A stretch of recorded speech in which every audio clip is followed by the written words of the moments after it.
Hello, my friend. The world of magic, filled with legends and ancient tales, is opening its gates once again. Tonight, in the Gryffindor dormitory by the crackling fireplace, I will share another story with my friends. Join us, for the magic is about to come alive. Snow fell like whispers over the northern mountains, soft yet unending, wrapping the ancient stones of Durmstrang Institute in a shroud of white silence. The wind howled across the peaks, carrying with it a strange unease, a flicker of fear that had spread among students and teachers alike. They spoke in hushed voices of a storm that moved not by weather's whim, but by will. A storm that devoured torches, stilled laughter, and left the corridors colder than frost itself. Far away in the quiet heart of Hogwarts, a letter arrived by Owl one gray morning. It was sealed in crimson wax, stamped with the sigil of Durmstrang, a spear crossed by flame. Professor Albus Dumbledore broke the seal, his blue eyes scanning the trembling handwriting beneath. Headmaster Dumbledore, several of our students, including 4 from Hogwarts currently under exchange, have vanished. The mountains are filled with a darkness that our spells cannot pierce. We beg your counsel, for it feels as though the storm itself has a soul. Dumbledore folded the letter carefully, his long fingers brushing the edges of the parchment. Around him, the candles guttered, their flames flickering as if the very mention of the night storm had stirred something in the air. He rose from his chair, drew his cloak about his shoulders, and turned toward the window. Outside, the snow at Hogwarts fell peacefully, soft and harmless, a world apart from the fury brewing in the north. "Fawkes," he murmured. A soft trill answered him. From his golden perch, the phoenix opened his scarlet wings, his eyes bright as living embers. Dumbledore smiled faintly. "It seems we must travel again, old friend." Within the hour, the two had vanished into the whirl of the flue fire, leaving only the faint scent of ash and song behind. The journey north was long, and the world seemed to grow quieter with each passing mile. Villages were shuttered, their windows dark. Even the wind sounded different. Hollow, distant, like the voice of something ancient awakening beneath the snow. By the time Dumbledore reached Durmstrang's iron gates, night had fallen. The school loomed before him, its towers dark against a sky pulsing with strange light, not the glow of moon or star, but something deeper, a shimmer that seemed to breathe. A man waited for him by the gate, wrapped in heavy furs. His beard was rimed with frost, his eyes shadowed with sleepless worry. "Professor Dumbledore," he said, voice low. "We feared you might not come." Dumbledore inclined his head, snow glittering in his silver hair. "When students are in danger, Headmaster Karkaroff, I always come." Karkaroff's gaze shifted toward the northern peaks. "It began 3 nights ago. A storm rose without wind, black clouds that rolled over the mountains and swallowed the lights of the village below. Our patrols sent to find the missing students returned, changed, their memories torn away. They remember only the sound of wings and voices calling from the dark." Dumbledore's eyes narrowed. "Voices?" "Yes, they said it spoke in every tongue at once, and one of the patrolmen swore he saw the reflection of a man in the storm, though there was no one there." Fawkes gave a low, uneasy note, feathers bristling.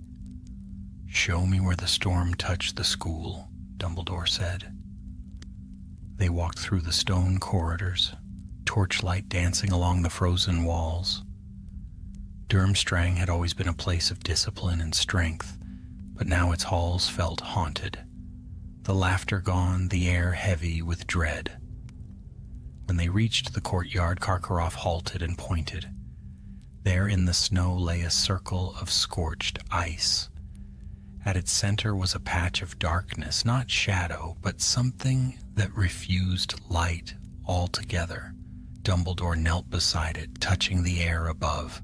A chill ran through his fingers, not of cold, but of absence, as though the space itself was hollow. "Do you recognize it?" Karkaroff asked quietly. Dumbledore's eyes glimmered. "It is a binding mark. Something ancient. A remnant of magic used long ago in the wars of Grindelwald. A seal meant to contain power." Karkaroff's voice trembled. But who could have broken such a seal? Before Dumbledore could answer, a faint echo rippled through the air, the sound of laughter, distant yet near, like a child's voice trapped beneath ice. Fawkes flared his wings, sending sparks across the snow. Dumbledore stood. Someone who believes they can master what should never be touched. He turned toward the mountains, where the strange storm still pulsed on the horizon, vast, dark, and alive. The wind carried a faint whisper down the slopes, words almost too soft to hear. "Come find me, Albus." The sound faded into the night. Dumbledore's jaw tightened. He'd heard that voice once before, long ago in another war, under another storm. He drew his wand, its tip shining like a star in the frozen dark. "So," he murmured to Fawkes, "the game begins again." The phoenix gave a cry that broke the silence like dawn breaking the night. Together they stepped into the shadows of the courtyard, the first flakes of the night storm beginning to fall.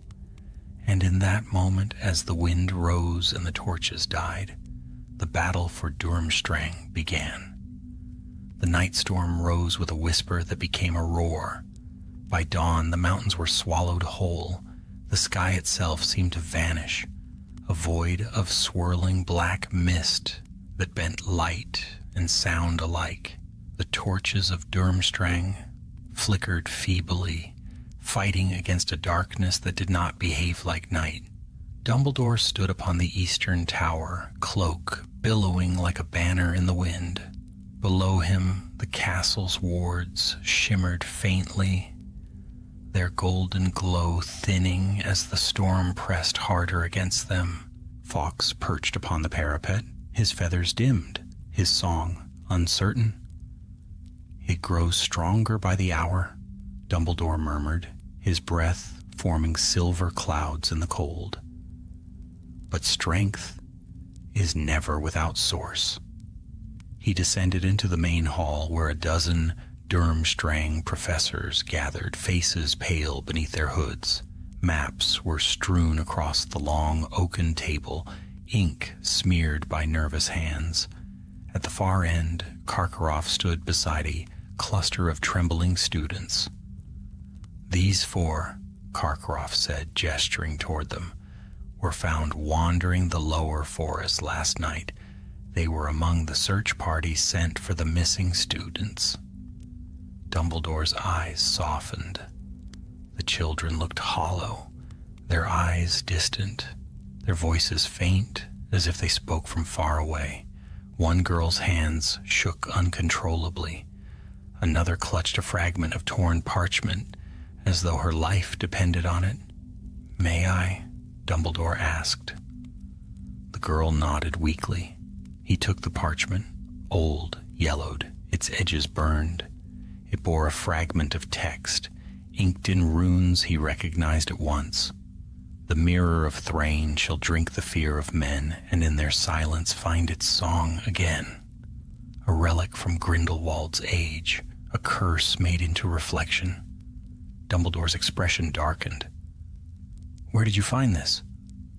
The girl swallowed hard. "In the caves below the mountain, near the lake, there was light, blue like fire under ice.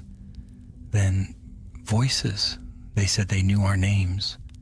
They said if we looked, we'd see what we'd lost. One of the boys began to weep silently. Dumbledore placed a gentle hand on his shoulder, murmuring softly.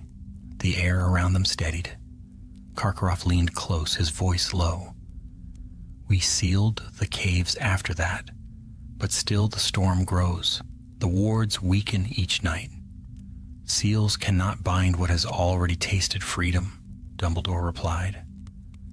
If the mirror of Thrain has awoken, then it is feeding on fear. And through fear, it spreads. He turned to Fawkes. The phoenix met his gaze, eyes glowing faintly. We must go to the caves, Dumbledore said, before it feeds again. The path to the mountain wound through the pine forest, where trees bent under the weight of snow and silence. Every branch seemed to watch, every gust of wind to whisper. Dumbledore moved swiftly, his boots crunching on the frost, wand raised high. Fawkes followed in bursts of scarlet flame, lighting the darkness for only moments at a time. As they drew nearer the lake, the storm's presence thickened. The snow no longer fell. It hung in the air, suspended, as if time itself had slowed. Shadows rippled across the ground, where none should be. Then faintly he heard it, the sound of weeping. He followed the voice down a narrow path, where the ice glowed faintly with inner light. There, half buried in the snow, lay a student's satchel. Inside, he found a wand snapped clean in two and a folded scrap of parchment bearing a single word: help. The storm answered with laughter, distant, echoing, and horribly familiar. Dumbledore's grip on his wand tightened. Enough games, he whispered. He stepped into the mouth of the cave. Instantly, the air grew still. The walls shimmered faintly with frozen light, each surface reflecting twisted images of himself. Faces flickered, his own, younger, older, and others he wished never to see again. Ariana, Aberforth, Grindelwald. He forced himself onward.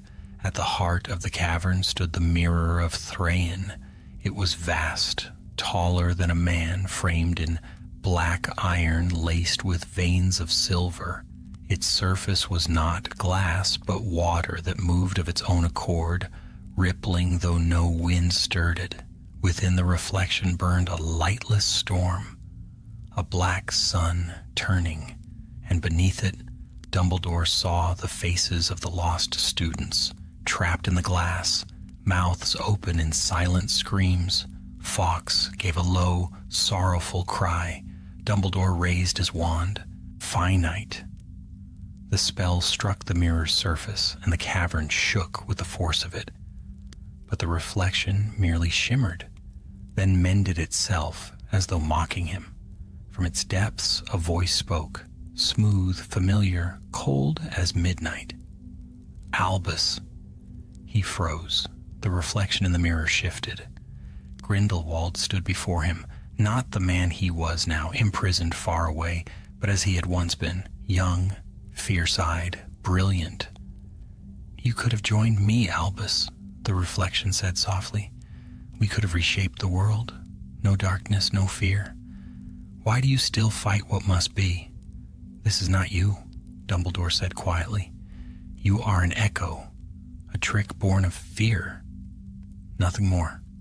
The reflection smiled. Then why do you tremble? The storm surged. Shadows poured from the mirror like smoke, curling around him. He could hear the screams of the students trapped within, calling his name, pleading.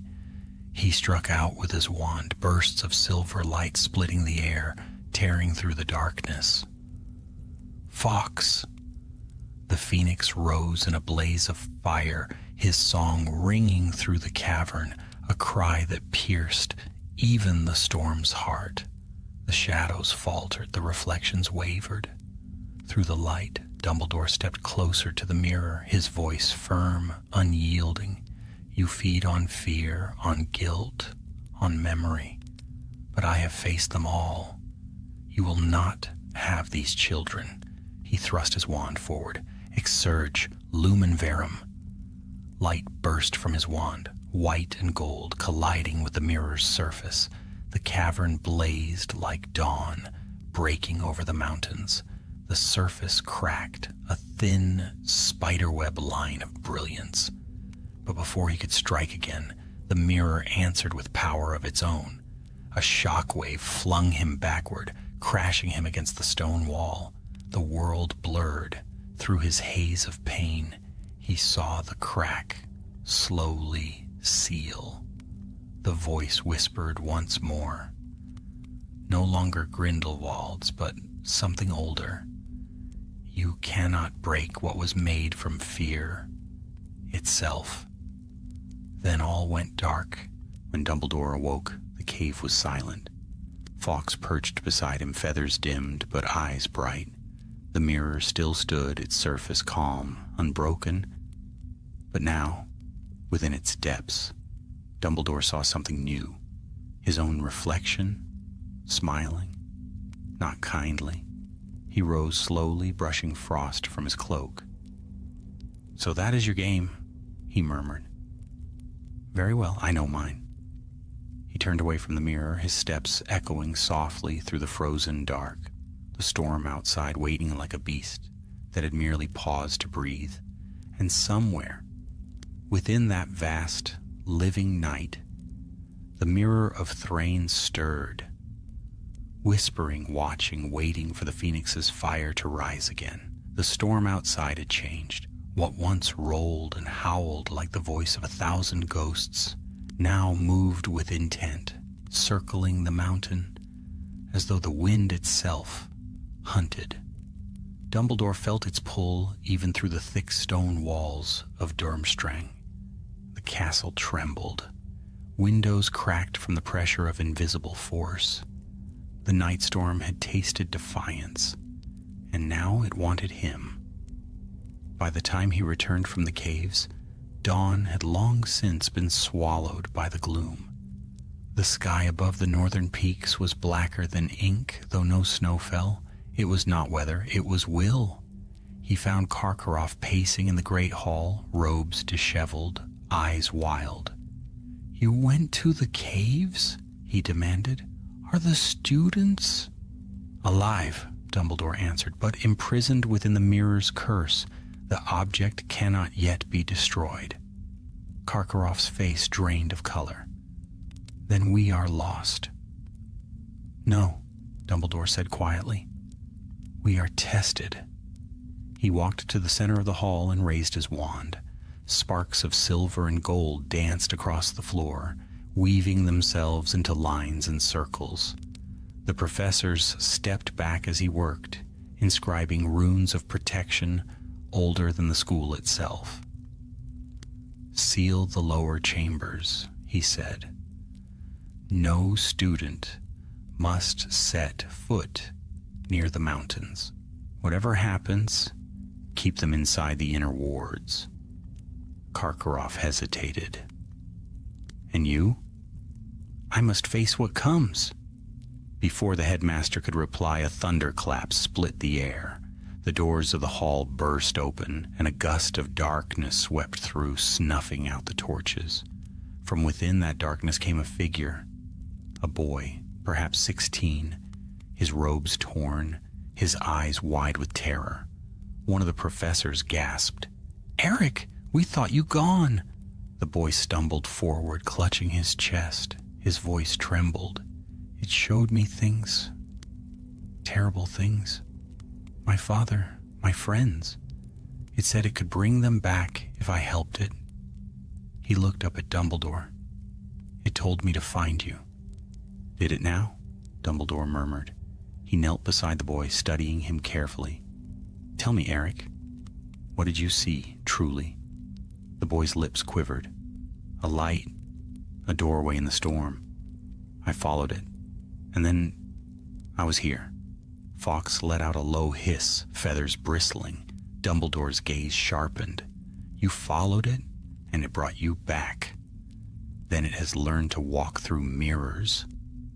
Before anyone could move, the boy's eyes changed. The whites turned black. His mouth curved into an unfamiliar smile. "Very clever, Albus," said a voice that was not the boy's at all. It was smooth and resonant, echoing from within his chest.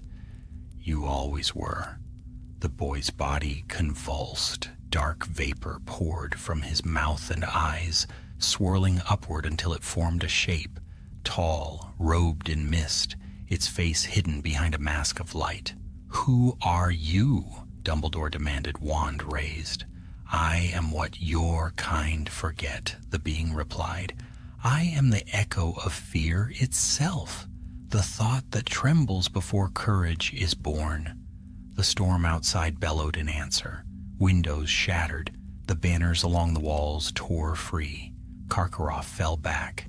"It's inside the castle." Dumbledore stood firm. "Then let us welcome our guest." He thrust his wand forward, sending a wave of light through the hall. The figure screamed, a sound like 1,000 voices shrieking at once, but did not fade. Instead, it split into countless shadows that scattered across the stone walls, slithering toward the stairways. "They seek the children," Dumbledore shouted. "Seal the upper floors." He turned to Fawkes. "Come." The phoenix burst into flame, soaring through the darkness, leaving a trail of light that drove back the shadows. Dumbledore followed, his wand blazing like a comet. They climbed the spiral stair that led to the library, for he knew what the creature sought. The mirror had shown him its hunger. It craved reflection, any surface that could bear its likeness. If it reached the enchanted mirrors within the library's hall of study, it could spread across the entire castle like fire upon oil. When Dumbledore burst through the library doors, the sight before him was dreadful. The storm had already seeped through the windows. Frost coated the shelves, and shadows twisted across the ceiling like smoke. In the center of the hall stood a massive mirror, the mirror of learning, enchanted to reveal the knowledge of any book placed before it. Its surface shimmered unnaturally, rippling like dark water. The voice came again, echoing from every reflection at once. "You cannot win, Albus. You cannot destroy what is part of you." "Perhaps not," Dumbledore said, stepping closer, "but I can burn what you have taken." He raised his wand high, and Fawkes cried out, wings spreading wide. Fire erupted from the phoenix, cascading across the library in waves of gold and crimson. Shelves blazed, the air filled with the scent of ancient parchment and smoke. The mirror screamed, its surface convulsed, cracking along its edges. Shadows spilled from it, writhing like snakes in flame. Dumbledore pressed forward, his voice thunderous. "Return to the storm that birthed you."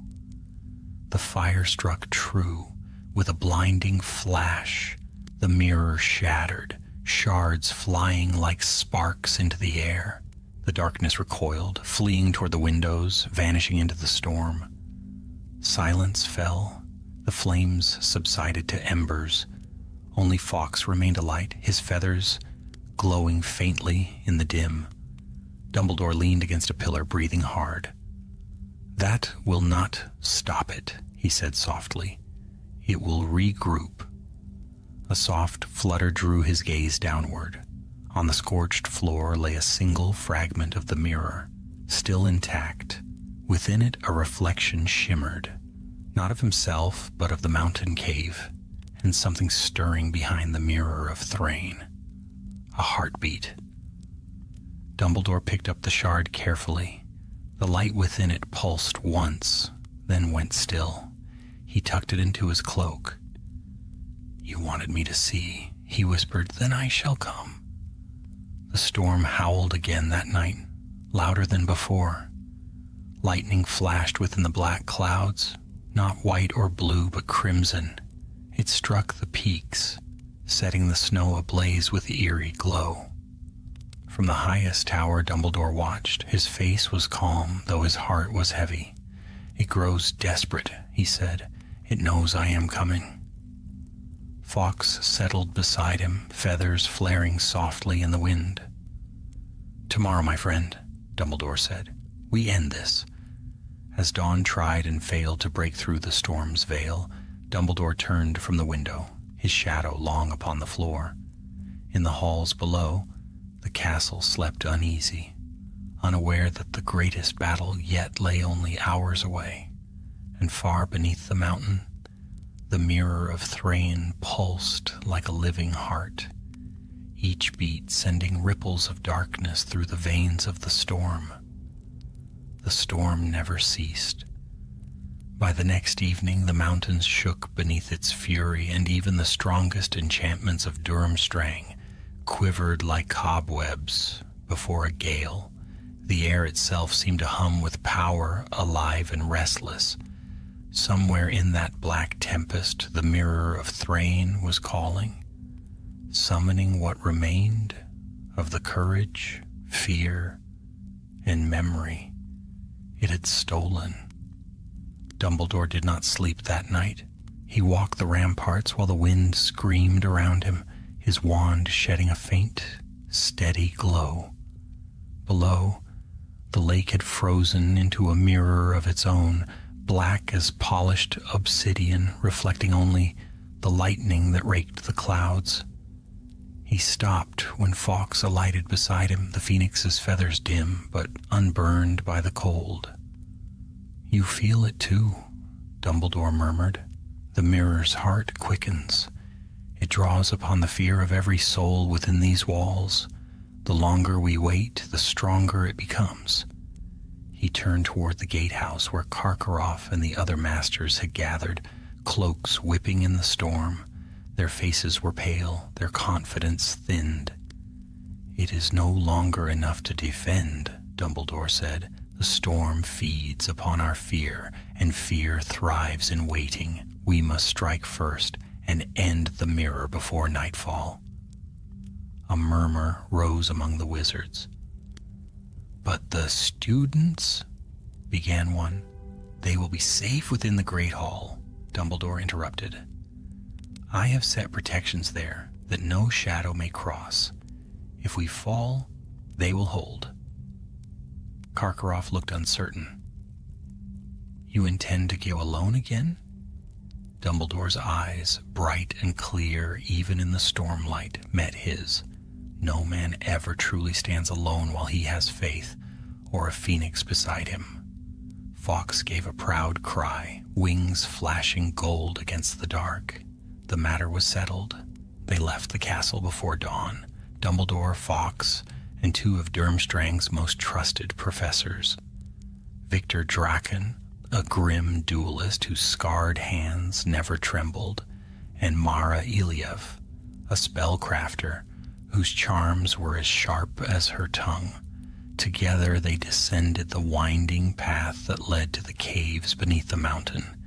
The air grew heavy the deeper they went. The snow ceased to fall. Instead, flakes hung suspended, turning lazily, as though the world itself had forgotten to move. Even the sound of their footsteps faded until only the whisper of the wind remained. And even that sounded wrong, carrying voices that were not the wind's. Draken gripped his wand tighter. "They say the mirror was forged from the blood of a storm," he muttered. Mara snorted. "Then let's make it bleed again." Dumbledore said nothing. His eyes never left the shadows ahead. At the mouth of the cavern they stopped. The air shimmered faintly as though an invisible curtain lay across the entrance. Dumbledore lifted his wand and whispered a word. The veil rippled, then parted, revealing the darkness beyond. What waited inside was no longer merely a cave. The mirror had transformed it.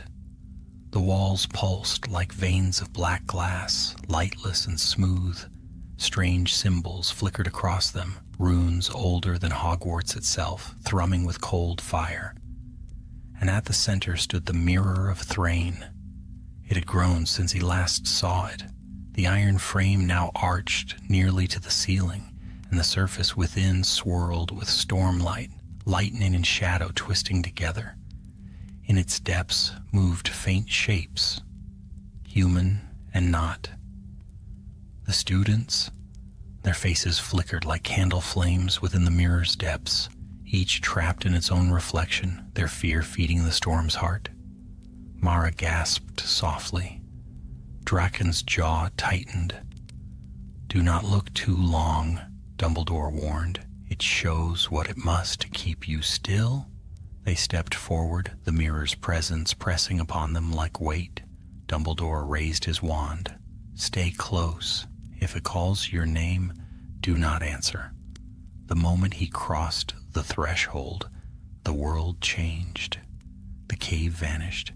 In its place stretched a great hall made of glass, lit by floating candles that burned with blue fire. At the far end, a figure stood, tall, slender, wrapped in shadow. "Welcome back," said the voice of Grindelwald. "You never could resist what you cannot control." Dumbledore did not flinch.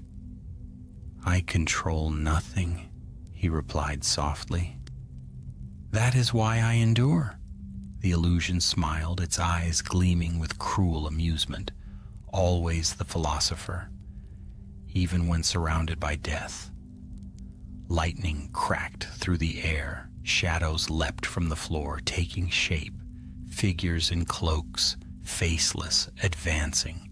Dumbledore moved with calm precision, wand flashing in arcs of white fire. "Protego Maxima!" The spell burst outward like a dome of light, scattering the advancing forms. Behind him he heard Mara and Draken fighting, their shouts distant, distorted, as though coming from underwater. "Do not trust what you see," Dumbledore called, but the mirror's magic was relentless. Every blow he struck was met by a reflection of himself, each face colder, each spell darker. It was not battle alone, it was judgment. Then he heard a cry, Fox's cry, piercing through the illusion. The glass world shattered. He was back in the cavern. Mara lay on the ground, dazed but breathing. Draken knelt beside her, his wand still glowing faintly. The mirror's surface rippled, and within it, Dumbledore saw himself, but not as he was. Older, harder, eyes like ice. The reflection spoke in a voice that was his own, but stripped of mercy. "You will fail because you pity what must perish." "Perhaps," Dumbledore said, "but I choose pity over power." The reflection sneered. "Then die with them." The mirror screamed. Its light blazed outward, shattering the runes across the cavern walls. The storm roared in answer, the mountain trembling. Fawkes soared upward, trailing fire. His cry split the darkness, and where his flame touched, the shadows burned away. Dumbledore drew from within his cloak the shard he had kept, the fragment of the shattered mirror from Durmstrang's library. It pulsed now, alive. "So this is your heart," he whispered. "Then let it break." He hurled the shard into the mirror's surface. The two reflections collided, and the result was blinding. Light and shadow exploded. The cavern shook, stone raining from the ceiling. The mirror cracked from base to crown, its voice rising to a wail that shook the air. Within its depths, the trapped faces flickered, students, memories, and ghosts, before vanishing into white flame. And then, silence. The light dimmed. The mirror of Thrain stood in ruin, its frame smoking, its surface shattered into dust. Fawkes descended, feathers glowing faintly. The phoenix's song was soft now, weary but triumphant. Dumbledore sank to one knee, wand still alight. "Is it done?" whispered Mara. For now, he said, the storm's heart is broken. Outside thunder rolled once more, not in rage, but in retreat. The black clouds above the mountains began to unravel, stars piercing through for the first time in many nights. Fawkes perched upon his shoulder. Together they looked upon the fallen mirror, the firelight glinting in its ruins like embers of a dying world. Evil seldom dies, Dumbledore murmured. It merely sleeps. And as the mountains sighed beneath the dawn's return, he knew this was no victory of endings, but of beginnings paid for with fire and the courage to walk through it. The storm had broken. For the first time in days, sunlight fell upon Durmstrang's towers, though it came thin and pale through the veils of lingering mist. The air smelled of ash and cold iron, and the mountains still groaned as though remembering what they had endured. Yet light, even faint, had returned, and that was something worth holding. Dumbledore stood upon the battlements with Fawkes perched upon his shoulder, the phoenix's feathers dulled to embers. The wind carried the soft echo of song, the low, tentative murmur of students returning from the great hall, their fear slowly giving way to wonder. The mirror of Thrain was no more, or so he wished to believe. He turned his gaze to the north, where the highest peak stood wrapped in shrouded mist. Even now, faint streaks of darkness coiled through the clouds there, moving like veins through pale skin. The storm had died, yes, but not all of it. Karkaroff joined him, wrapped in heavy furs, his face haggard. "You saved us, Dumbledore," he said, voice rough. "If you had not come, we'd have been swallowed whole." Dumbledore smiled faintly, though his eyes remained distant. "It was the courage of your people that saved Durmstrang, not mine." Karkaroff shook his head. "You underestimate your legend. Word of what you did will spread across Europe before the snow melts." "Let us hope," Dumbledore said softly, "that it spreads slower than the truth." Karkaroff frowned. "The truth? That victory often hides what still lies waiting beneath." He said no more. Instead, he descended from the tower, Fawkes flying ahead of him, and made his way toward the infirmary. Inside, the air was warm and filled with the scent of potion steam. The rescued students lay in neat rows, some still pale from exhaustion, others sleeping peacefully. Mara Iliev was awake and sitting upright, her arm bandaged, her eyes bright despite the ordeal.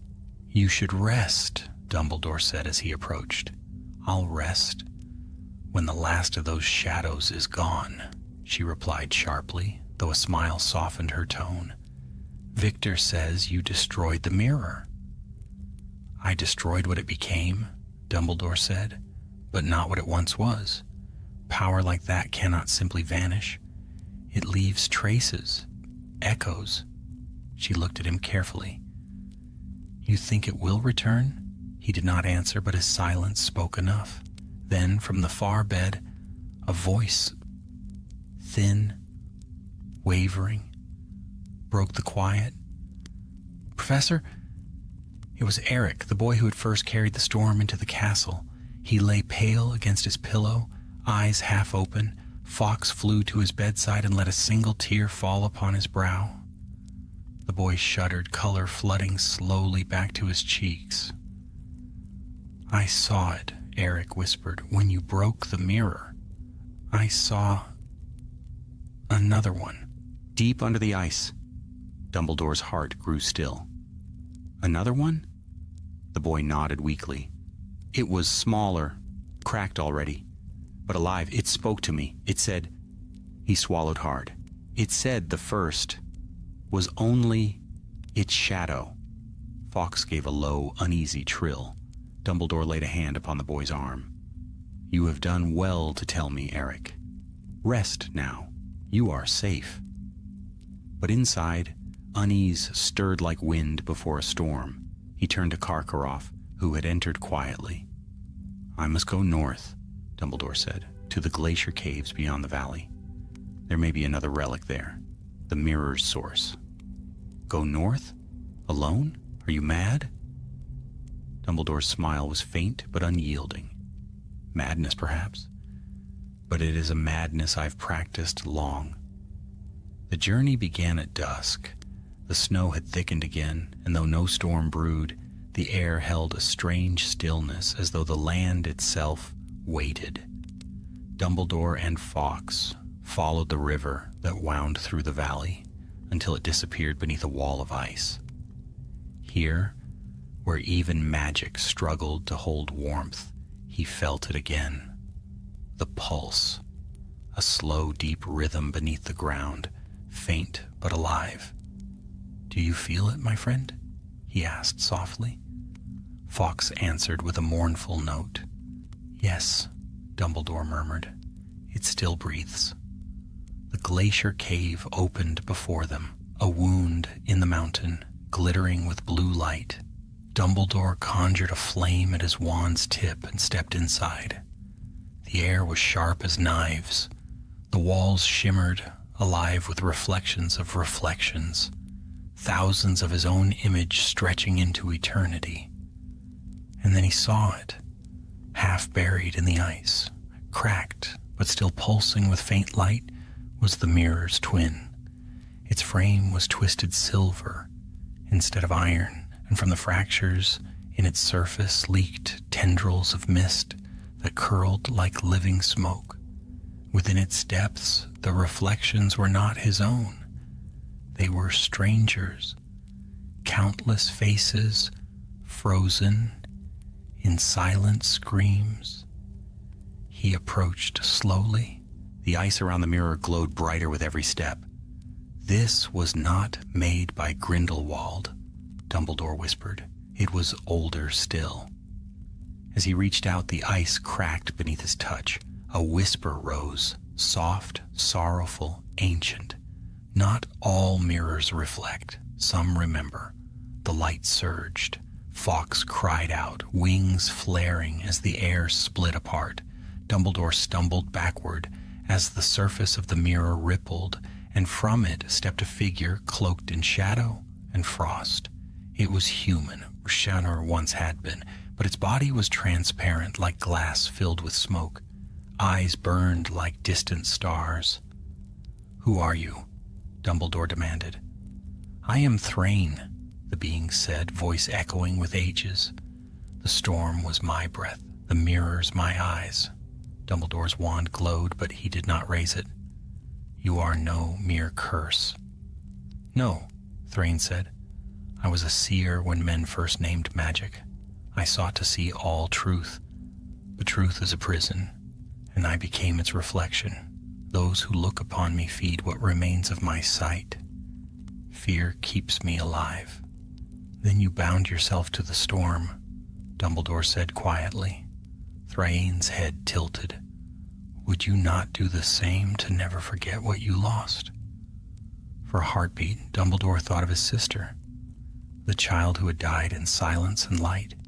His wand trembled slightly. "I have learned," he said, "that memory must serve life, not bind it." "Then you are wiser than I was," the figure said, voice softening. "Destroy what remains of me before I remember again. For if I dream once more, the world will drown in its own reflection." The cavern shuddered as cracks ran through the ice. The mirror pulsed like a living heart. Dumbledore raised his wand high. "Then let memory rest." "Do it quickly," Thrain whispered, and his form dissolved into mist. Fawkes rose, wings blazing, and together they unleashed fire so bright it turned the glacier to liquid light. The mirror screamed as it shattered, its shards scattering like falling stars. The walls collapsed, the ground split, and the cave itself began to crumble. Dumbledore shielded himself with a flick of his wand, the flames roaring around him. Fawkes swooped low, clutching his cloak as the mountain's heart gave way.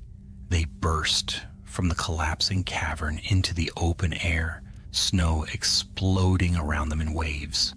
When at last they landed upon the ridge, the ice cave was gone. Buried beneath rock and ash, the light that had pulsed beneath the earth faded at last.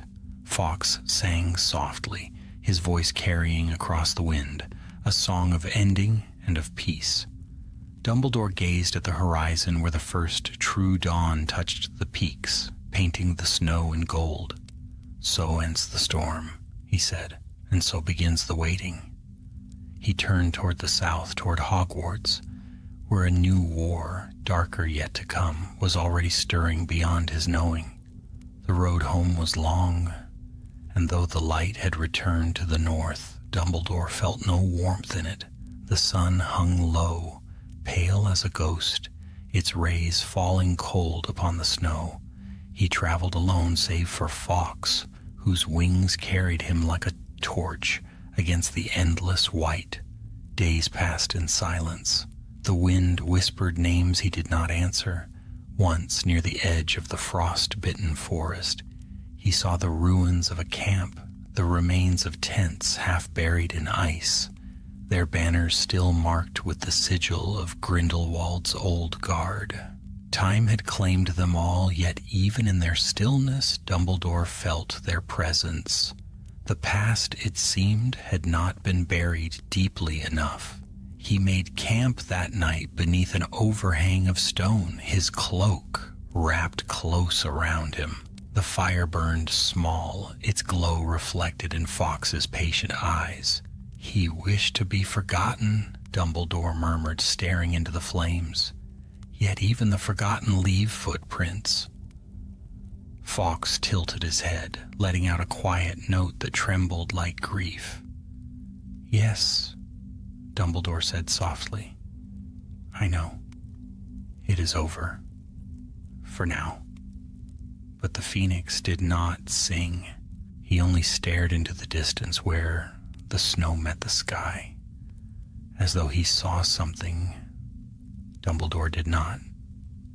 It was 5 days later when he reached the port at Vangstrom, a small fishing village pressed between cliff and sea. The air there was thick with salt and smoke.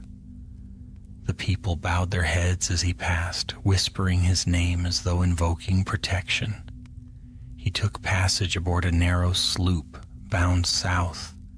The captain, a broad man with wind-chapped cheeks, offered him a flask of fire whiskey when he saw the weariness in Dumbledore's eyes. "Strange times," the man said, glancing at the storm that still lingered faintly on the horizon. "We saw that cloud from the sea, black as tar and lightning without thunder. Thought the world was ending." "Not the world," Dumbledore replied. "Only one shadow of it."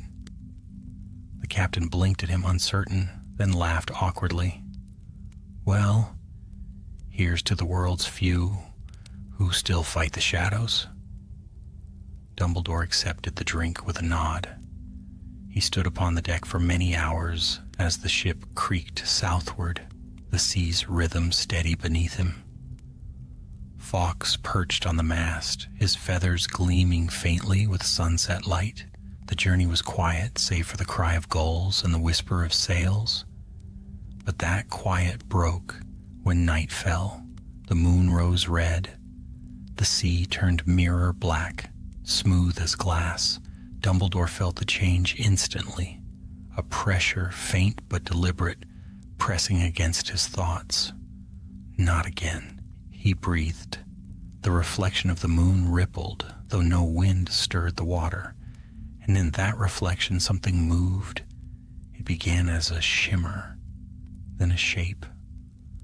A hand of shadow reached from the water, followed by the glint of something bright and fractured, a mirror shard, small but alive, rising from the depths like a spirit. Fawkes screamed from above, diving in a blaze of fire. The crew cried out, stumbling back as light and darkness collided upon the sea. The mirror fragment hovered a moment, dripping with black water before bursting into 1,000 slivers that scattered like sparks. When the light faded, the water was calm again. The captain stood trembling, eyes wide. What in Merlin's name was that? Dumbledore lowered his wand slowly. A remainder, he said, a breath of what was destroyed. He stared out across the waves. It seems the storm does not wish to die quietly. By the time the sloop reached the northern coast of Britain, the skies had cleared. Fawkes flew ahead as they approached the cliffs near Hogwarts, his cry echoing across the moors. The sight of the familiar castle rising against the dawn filled Dumbledore's heart with something close to peace. The gates opened at his approach. Minerva McGonagall awaited him in the courtyard, her expression caught between relief and reproach. "You look as though you've wrestled death itself," she said. "Only his shadow," Dumbledore replied with a weary smile. She fell into step beside him as they crossed the courtyard. "We heard rumors," she said. "Karkaroff sent word, spoke of storms that swallowed the sky and students turned to ice. What truly happened?" Dumbledore's gaze drifted to the distant towers glimmering in the morning light. "A mistake long buried was awoken. It is now returned to rest." McGonagall frowned. "Returned, not destroyed? Even ashes remember the flame." They walked in silence to his office. Once inside, he removed his cloak and set it over the back of his chair. Fawkes returned to his perch, feathers rustling softly. Dumbledore opened the drawer of his desk and withdrew a small sealed vial. Inside shimmered a single silver shard, no larger than a fingernail, the last remnant of the Mirror of Thrain. McGonagall's breath caught. "You kept a piece?" "For study," he said, "and as a warning." She looked at him gravely. "You think it still holds power?" "I know it does, but power, when named and known, loses half its danger." He turned the vial in his hand. "Let us ensure it never finds a name again." That night, Dumbledore sat alone in his office while the school slept. The fire crackled quietly, and the portraits of old headmasters dozed in their frames. He held the vial before him, watching the shard glimmer faintly in the candlelight. "What were you, truly?" he murmured. "A mirror? A memory? Or something far older that wore those shapes to be seen?" Fawkes stirred, feathers gleaming in the dim. Dumbledore smiled faintly. "I suppose it matters little. The world turns, the young must learn, and I am still here to watch them do so." He rose and carried the vial to a stone pedestal at the far end of the room. There he placed it beside a basin of swirling silver liquid, the pensive, and whispered a spell. The vial sealed itself within crystal light, vanishing from sight. "Sleep well," he said, "and trouble us no more." Yet as he turned away, a faint sound rose behind him. Not words, but the suggestion of a sigh, like wind over glass. He paused, listening, but there was nothing more. He smiled wryly. "Even memories dream, it seems." He took his seat once more and watched the horizon through the tall window. The night was calm, stars bright over the forbidden forest, and yet far to the north he thought he saw the faintest glimmer. Not lightning, not cloud, but the lingering echo of a storm that refused to be forgotten. Fawkes lifted his head, eyes reflecting the starlight. "Yes," Dumbledore whispered, "I see it too." And though his heart was heavy, he smiled. For every darkness leaves its mark upon the world, but so too does every flame. Winter yielded slowly that year. Snow clung stubbornly to the edges of the forbidden forest, and the lake remained rimmed with ice far into March. Hogwarts, however, thrived beneath the lingering chill. Laughter returned to the halls, and the smell of blooming herbs drifted once more from Professor Sprout's greenhouses. To most within the castle, the world had returned to its proper rhythm, but Dumbledore, though outwardly cheerful, carried the weight of silence upon him. The shard of the Mirror of Thrain remained locked in its crystal prison within his office. He'd sealed it with every charm known to wizard kind, and a few known only to himself. Yet there were nights when the air around it trembled faintly, as though something within still breathed. He told no one. Instead, he turned his mind to the duties of headmaster, lessons to oversee, letters to answer, and most of all, the ever-growing storm of unrest beyond Hogwarts walls. Rumors of dark wizards gathering in secret spread through both magical and muggle lands. A new name began to stir in whispers. Tom Riddle, a name that would one day become far darker. Dumbledore sensed the threads of fate weaving anew, and though he could not yet see their pattern, he felt its pull. One morning, while sunlight filtered through the high windows of the great hall, a raven flew through the enchanted ceiling and dropped a scroll before his plate. The seal was foreign, bearing a rune he had not seen since Durmstrang. 2 mirrored eyes carved in black wax. Fawkes let out a sharp cry. McGonagall glanced toward the phoenix. "He seems unsettled." Dumbledore unrolled the message. His eyes flicked across the parchment, his expression unreadable. After a long moment, he rose from his seat. "Minerva, the school is yours for the day. I must visit the North Tower." She frowned. "The old observatory? It has been closed for years." "Precisely," he said, and left before she could question further. The observatory stood at the very top of the castle, its spiral staircase dusted with the neglect of a century. He climbed it slowly, his wand casting soft light upon the stone. Fawkes followed, wings silent in the gloom. When he reached the final landing, the air felt colder than winter itself. The great telescope loomed in shadow, its brass surface tarnished, its lens cracked. Yet it was not the telescope that drew Dumbledore's gaze. It was what stood beside it, a mirror. Smaller than the mirror of Erised, older, framed in bronze green with age, and upon its surface shimmered faint ripples like moonlight upon water. He approached with careful steps. "You should not be here," he whispered.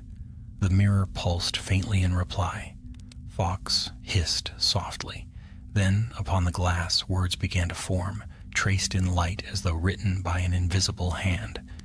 "You broke one heart. Did you think another would not bleed?"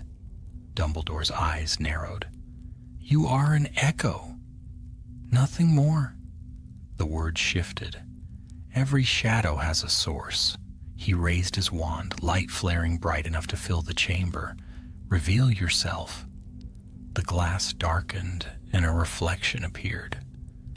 Not his own, but that of a woman cloaked in frost and moonlight. Her eyes shone silver. Her voice, when it came, was soft and cold. "I am what Thrain left behind, the memory of his sight. I watched the world through his mirrors, and I remember all who have looked." "Then you know who I am?" "I do. Albus Dumbledore, breaker of storms. But the storm you broke was only his dream. The dreamer's memory still sleeps beneath your school." Dumbledore's hand tightened upon his wand. "Beneath Hogwarts?" The reflection nodded slowly. "Long before castles and chambers, this land bore the roots of magic. When Thrain fell, his sight scattered, and one fragment sank here. You sealed another piece in your tower, but it calls to its kin. He felt a chill that no spell could warm, and if the two should reunite, the storm will wake anew, not in the sky, but in the hearts of those who fear their own reflection. For a long moment, Dumbledore was silent. The air around him seemed to grow heavier, as though the very stones of the tower listened. At last he spoke. What must be done? The reflection's voice softened further. Find the place where the school's light cannot reach. There you will hear the first whisper. Her image faded, leaving only the faint shimmer of water upon glass. That night, long after the students had gone to bed, Dumbledore descended through the castle alone. He passed beneath staircases that shifted restlessly and through corridors long forgotten by most. Fawkes flew before him, his glow faint but steady, illuminating carvings of ancient runes along the walls. He came at last to a door half buried in cobwebs, sealed by a charm older than any he recalled casting. The phoenix alighted upon the stone arch, feathers brightening as if urging him on. With a flick of his wand, the door creaked open. Cold air swept out, thick with the scent of old earth and secrets. A stairway spiraled downward into darkness. Dumbledore descended. The passage grew narrow, the walls slick with condensation. Faint whispers echoed, too distant to be understood, yet too clear to be mere sound. He followed them step by step until the stairs opened into a vast chamber. The ceiling arched high above, lost in shadow. In the center stood a pool, black, still, perfectly circular. The stone floor around it was carved with runes he did not recognize. The water shivered. Dumbledore raised his wand, its light casting ripples across the surface. Beneath the reflection of his face, something moved. For a moment, he thought it was his own image, distorted by the ripples. But then it smiled. "Welcome back, Albus," the reflection said, voice soft as silk. "Did you truly think you could bury me?" The water erupted upward. Tendrils of darkness burst forth, coiling around his arms and legs. Fawkes shrieked, fire bursting from his wings as he dove. The chamber filled with heat and light as flame met shadow. Dumbledore thrust his wand forward. Lumos Solis. Blinding light speared through the darkness, searing the tendrils to mist. The reflection screamed, its voice echoing through the stone. "Return to your slumber," Dumbledore roared. But as the last of the light faded, the pool stilled again, and upon its surface appeared not one reflection, but hundreds, faces of wizards and witches long dead, students, strangers, all staring upward, eyes open but unseeing. He stepped back slowly. The water whispered once more, faint and cold. "We are memory. We do not die. We wait." Then silence. Fawkes landed beside him, feathers dimmed, eyes sorrowful. Dumbledore stood for a long time, the echoes of those words haunting the chamber. Finally, he whispered, "Then you shall wait forever." With a sweep of his wand, he sealed the doorway behind him. The runes flared once, then sank into darkness. As he climbed back toward the light of the castle above, the faint hum of the school's magic seemed to follow, steady and bright, like the heartbeat of something vast and ancient that had merely turned in its sleep.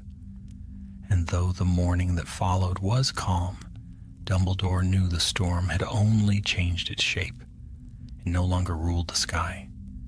It had found a home in memory itself, quiet, unseen, and eternal. Spring came at last, painting the grounds of Hogwarts in green and gold. The lake thawed, the forest awoke, and the air filled once again with birdsong and laughter. To the students, Life resumed its steady rhythm. Classes, Quidditch, exams, and whispered gossip in the corridors.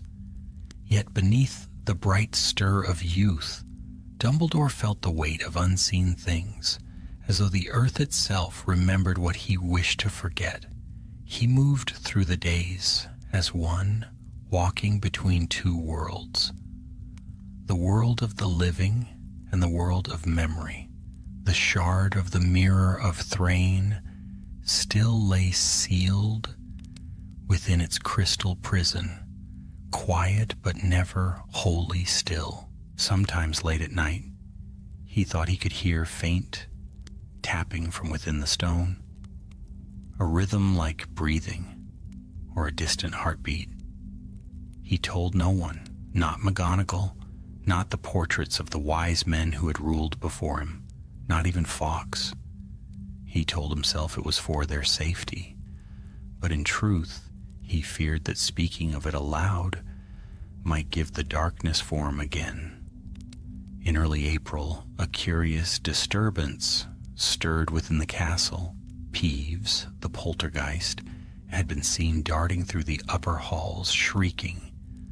Reflections are whispering, mirrors are lying. Professors tried to drive him off, thinking it one of his usual pranks, but then came stranger tales.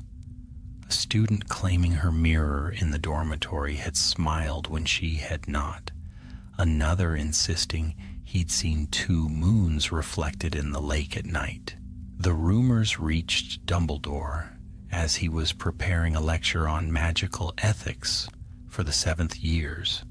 He said nothing at first, but that night he climbed the astronomy tower and looked out upon the water. The lake lay still under the stars, too still.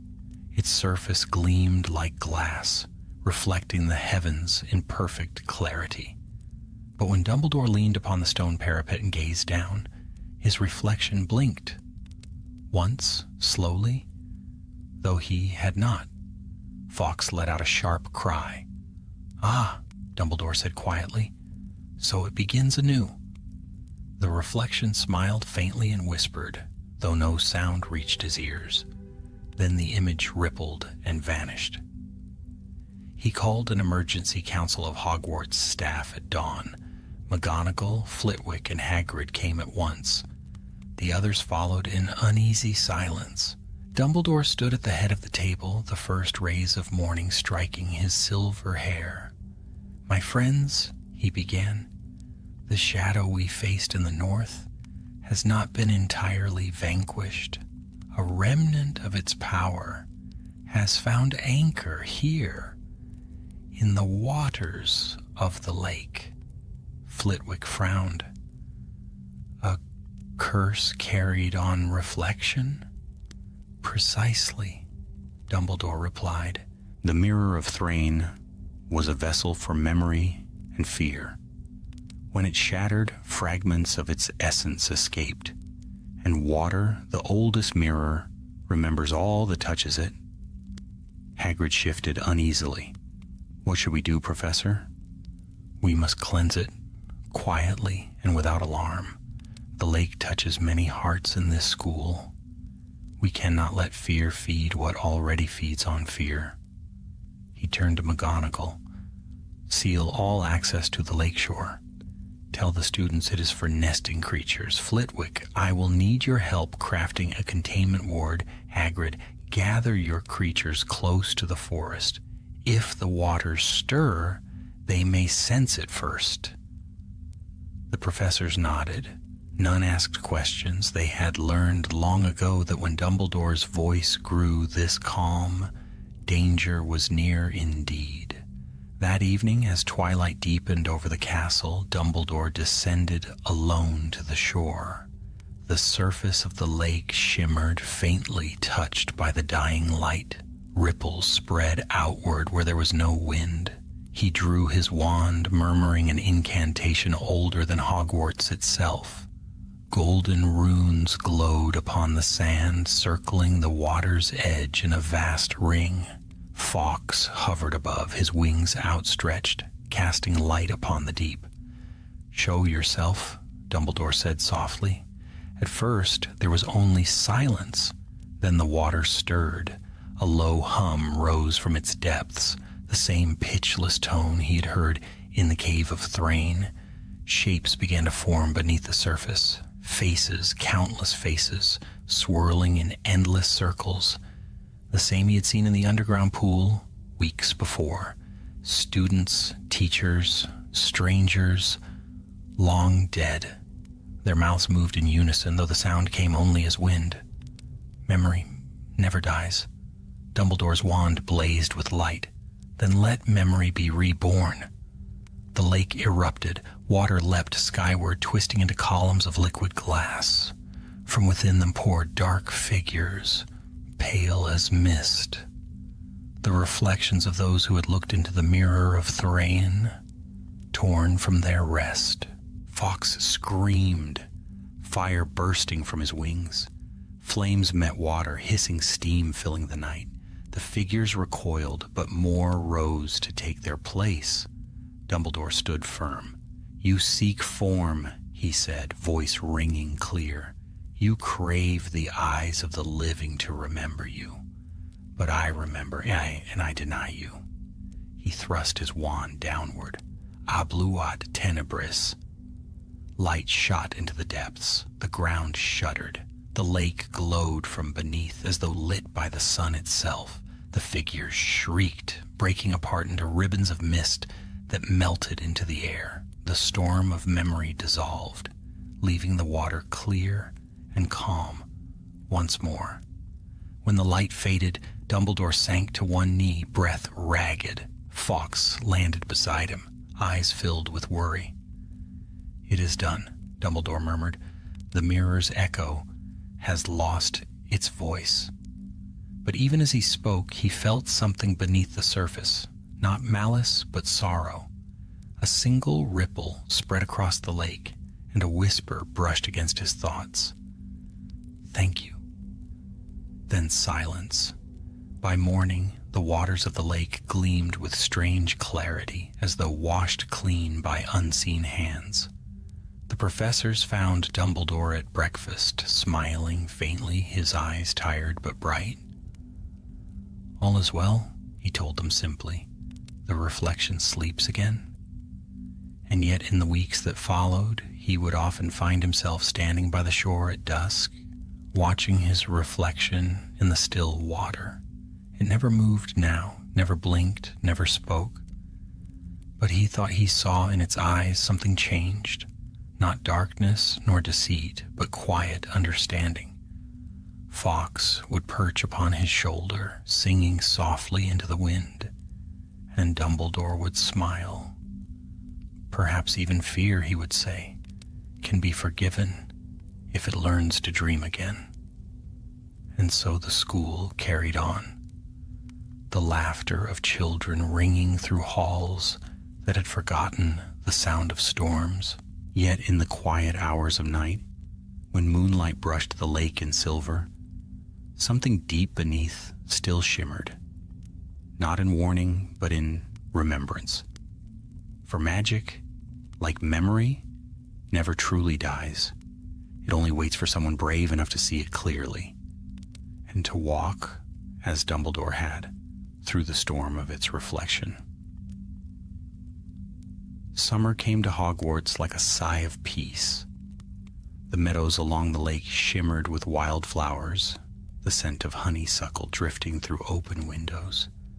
The cries of owls at dusk were soft again, no longer the warning calls of a world on edge. The darkness had lifted, or so it seemed. To all appearances, Albus Dumbledore was his old self once more, smiling kindly at students, scattering Bertie Bott's every flavor beans during staff meetings, and praising young wizards for spells done well. But those who knew him best, Minerva perhaps, or the watchful portraits of past headmasters, saw the quiet weight in his gaze when he thought himself unobserved. The mirror of Thrain, in its final fragment, still lay sealed in the crystal sphere beneath his office, and though the shard gave no sign of life, Dumbledore sensed a presence there, faint as a sigh, patient as the sea. He knew now what Thrain had meant. Some magic was not meant to be defeated, but endured. It was on a night of thunderless rain that the quiet broke again. The hour was late, and most of the castle slept. Fawkes dozed on his golden perch, head tucked beneath one wing. Dumbledore sat at his desk, quill in hand, writing to the ministry, reports dull and necessary. He paused to sip tea, and that was when he heard it. The faintest crack, like the sound of ice fracturing on a frozen pond. He looked up sharply. The crystal sphere that held the shard glowed, not brightly, only a flicker, like a heartbeat. "Ah," he whispered, setting the quill aside, "so the dream stirs once more." He stood, wand in hand, approaching the pedestal. The light within the crystal pulsed, slow and deliberate. Then, without warning, the sphere split open with a sound like shattering glass, and the shard rose into the air, spinning. Fawkes woke with a cry, wings flaring. The light from the shard filled the room, spilling across the shelves and portraits. The painted figures stirred uneasily in their frames, muttering in alarm. Then came the whisper, a single voice carried not by air, but by thought. "You freed the storm, Albus, but storms return to the sea." Before he could move, the shard flashed and vanished. Dumbledore's wards flared briefly in protest, then fell silent. He felt the shift at once. The magic had not left the castle. It had gone beneath it. He moved swiftly through the corridors, his robes trailing behind like shadowed wings. Fawkes followed close, a streak of flame in the dark.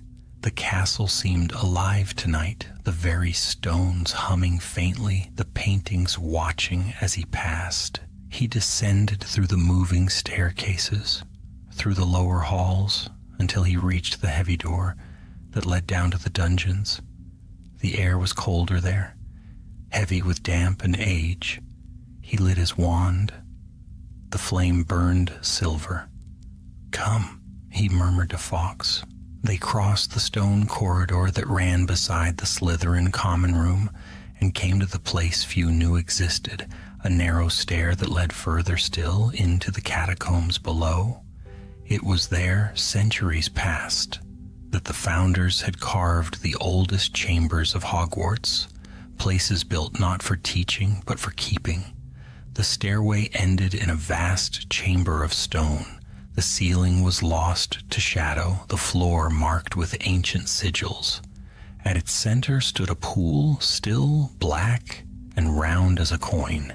The air trembled. Dumbledore stepped forward slowly. "You are persistent," he said quietly. The pool rippled. From its depths rose the shard, spinning once more, but this time the light within it was not white. It was blue, cold as ice. The voice returned, clearer now. "You burned one storm, and still you build upon its ashes. You keep the memory of what you destroy, and memory is my home." Dumbledore's wand gleamed, its light unwavering. "You mistake remembrance for weakness." "Do I?" the voice murmured. "You are a man who hides his own reflection. Shall I show it to you?" The water surged. From its depths rose images, ghostly visions caught in silver light. He saw his mother, his sister, his brother, then Grindelwald, young and fierce, eyes bright with fire. The faces swirled around him, whispering, accusing, pleading. Fawkes cried out, his wings blazing. The visions shrank from the fire's touch, but did not fade. Dumbledore's voice was steady. "I have lived with my ghosts. They hold no dominion over me." "They do not need dominion," the voice answered. "They need only your guilt." The water climbed higher, forming a tall, twisting column of liquid light. Within it, Dumbledore saw himself, older, wearier, eyes hollow. "You cannot destroy me," the reflection said. "You made me." He closed his eyes for a heartbeat. "Then I shall unmake you." His wand struck downward. "Ignis animae!" Fawkes screamed, and fire poured from the phoenix in a blinding torrent. The column writhed, shrieking, its form unraveling into mist. Light burst through the chamber like dawn breaking through cloud. The water boiled away. The shard fell dull and lifeless, clattering onto the stone. For a long moment Dumbledore said nothing. Then he bent, picked up the fragment, and placed it gently in his pocket. "It ends now," he said softly. "Not by fire, nor by fear, but by forgiveness." He climbed back to the surface as the first pale light of dawn touched the castle towers. The air was cool and clean, the scent of rain lingering from the night. When he reached his office, Fawkes settled again upon his perch, feathers gleaming faintly gold. Dumbledore set the shard upon his desk. Its light was gone, its surface dull as ordinary glass. He reached for a small wooden box and placed it inside. Then, after a moment's thought, he whispered an enchantment, not of sealing, but of rest. The box glowed faintly, then went still. He looked to the window. The grounds below shimmered with morning dew, and beyond them the lake lay calm. "The past is a mirror," he murmured, "but even mirrors can be turned to the wall." Fawkes trilled softly in answer, a sound like comfort. Dumbledore smiled. "Yes, let us hope it sleeps forever this time." But deep beneath the castle, in the silence of the catacombs, the air stirred once more. A single droplet of water fell from the ceiling, rippling the dust that lay where the pool had been. And in that ripple, for the briefest instant, a reflection glimmered, an eye opening, then closing again. The storm was gone, yet somewhere in the quiet, memory dreamed on. Autumn crept across Scotland with quiet grace, cloaking the forbidden forest in gold and copper. The air grew crisp, the days shorter, and the castle's hearths burned bright each evening. Hogwarts stood proud as ever, its ancient walls whispering with laughter, spells, and secrets. To the young, it was a season of peace, but to Albus Dumbledore, peace was only ever a pause between storms. He often found himself in the library at dusk, standing before the high windows, where the light fell like amber through the dust. The students saw only their kindly headmaster lost in thought, yet his gaze was far beyond the present, for in the deep of the night, he still dreamed of water, of mirrors beneath the earth, of whispers that clung to silence. The shard lay sealed once more, hidden not by crystal but by stone itself.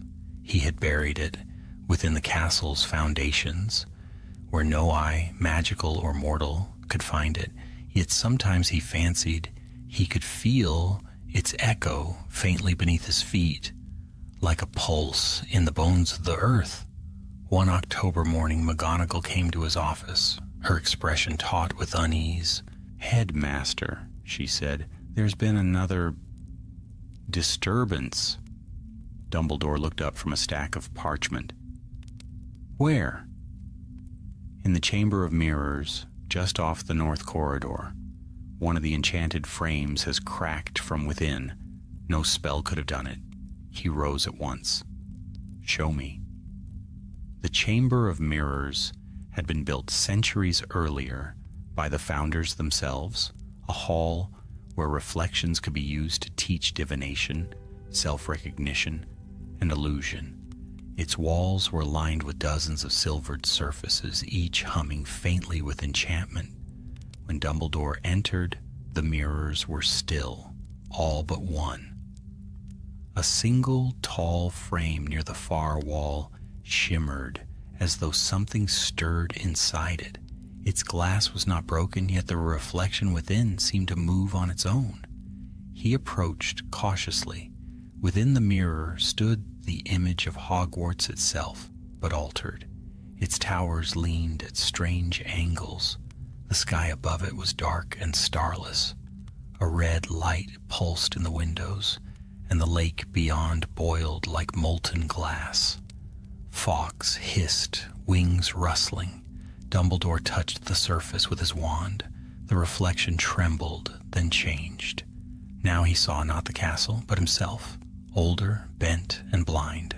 The image lifted its head and spoke, its voice soft as smoke. "You buried the shard, but you did not bury what it became." Dumbledore's voice was low. "You are only a trick of glass. Am I? Look beneath your school, and you will see what grows in silence." The light flared red again, and for an instant he saw something vast beneath Hogwarts. Roots of shadow spreading through stone, reaching toward the lake.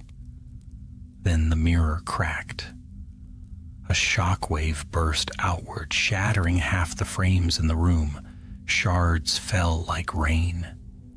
Dumbledore shielded himself with a sweep of his wand, the spell ringing like struck iron. When the storm of glass ceased, he lowered his arm. The mirror stood in ruin, but in its fragments he saw the same vision repeated. Black roots winding beneath the castle, pulsing faintly as though alive. McGonagall stood frozen near the door, eyes wide. "What is it, Albus?" He brushed shards from his robes. "A warning or a reminder of what? That magic never dies, it only changes its name." That night he ventured once more beneath the castle. The corridors of the lower vaults were cold and silent. Even the ghosts avoided them. He carried only his wand for light. The path wound deep into the foundations, where walls turned from carved stone to natural rock, damp and gleaming. Fawkes flew ahead, his glow reflecting off wet surfaces like sunlight on metal. As they descended, a faint vibration filled the air, a thrum that grew stronger with every step. It came from below, from the heart of Hogwarts itself. Dumbledore paused at the entrance to a narrow tunnel. "You feel it too," he murmured to the Phoenix. Fawkes answered with a soft, uneasy trill. They followed the sound. The tunnel opened into a cavern, vast and hollow, its ceiling lost in darkness. The floor shimmered, not with water, but with glass. Clear, perfect glass, as if the earth had turned its tears solid. Dumbledore knelt, touching the surface lightly. It was warm. Beneath it, faint lights moved, pale blue and silver like drifting memories. "Thrain's work," he whispered. "His sight lingers even here." A ripple crossed the glass, spreading outward, then another. From the center of the cavern rose a faint shape, tall and thin. It was not a mirror this time, but a column of transparent light, swirling like captured mist. Within it flickered shadows, faces, moments, forgotten echoes. "Albus," said a voice, neither male nor female, but many layered into one. "Why do you come here?" "I come to understand," he replied. "Then see." The column brightened, and suddenly the air was filled with visions. He saw the founders, Gryffindor, Ravenclaw, Hufflepuff, Slytherin, raising their wands as the castle took shape. He saw the first spells woven into its stone, the magic that tied the school to the land. And beneath it all, in the soil and rock, he saw a vast mirror forming, an unseen reflection of Hogwarts, born of its creation. "The castle remembers every student, every spell, every sorrow," the voice said. "Its heart is made of memory. That is why I came. I am not curse nor shadow. I am what your magic leaves behind." "Then you are memory itself," Dumbledore said quietly. "Yes, and you fear me because you cannot unremember." The visions faded, leaving only the column of light. He stepped forward, eyes soft but resolute. If you are truly memory, then you belong not in shadow, but in light. Let the past be known, but let it rest. He raised his wand. The spell he spoke was gentle, a word older than fire. Pax. The light within the cavern swelled, not in rage, but in peace. The column melted away into the air, leaving behind only faint shimmer and silence.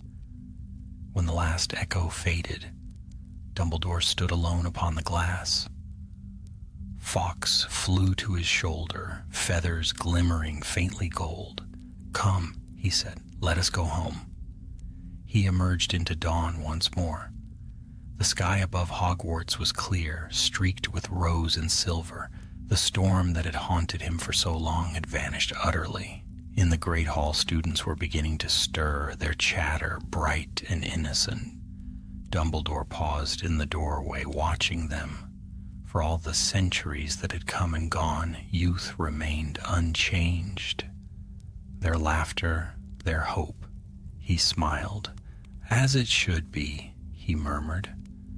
Later, alone in his office, he took from his robes a small shard of glass, no larger than a coin, the last remnant of what had been. He placed it upon his desk, where the sunlight caught it and scattered it into 1,000 colors. "Even broken mirrors can hold beauty," he said softly.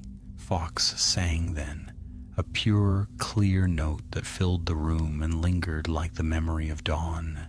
And beneath the ancient castle, where magic slept like a dreaming heart, the glass beneath the earth grew still, reflecting not shadow nor flame, but peace. Winter's first frost returned to Hogwarts, sheathing the lawns in silver. The forest slept again, its branches glittering with thin ice. The castle hummed quietly with life, fires in every hearth, laughter echoing through corridors, and owls swooping through the great hall with parcels and letters tied in ribbon. To all who dwelled within those ancient walls, the world seemed right and whole. But Albus Dumbledore, though calm of manner and quick to smile, still carried a quiet knowing in his heart, the kind of knowing one does not share. The storm was gone, the mirrors broken, yet he had learned that some forces are not conquered by fire or spell, only quieted, lulled like beasts by patience and watchful care. He spent many nights awake, standing by the high windows of his tower.